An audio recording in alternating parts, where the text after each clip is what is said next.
In the 7th century, when the Church faced pressure from an emperor, one pope refused to stay silent. His name was Martin I, and his courage would lead him from the throne of Peter to prison, exile, and death.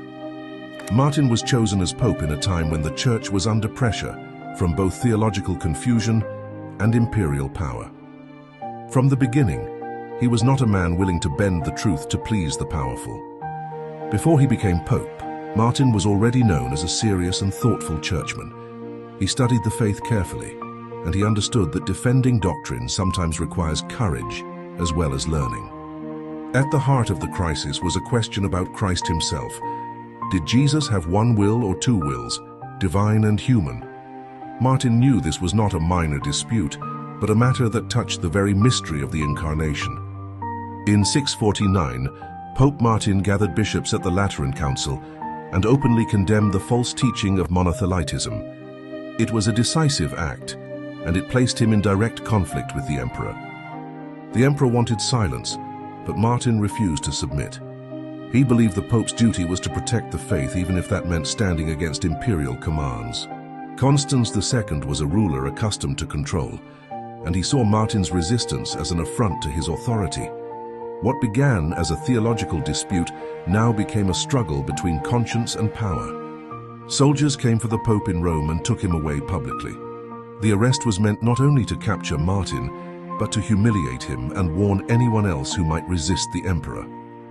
When Martin reached Constantinople, he was treated more like a criminal than a pope.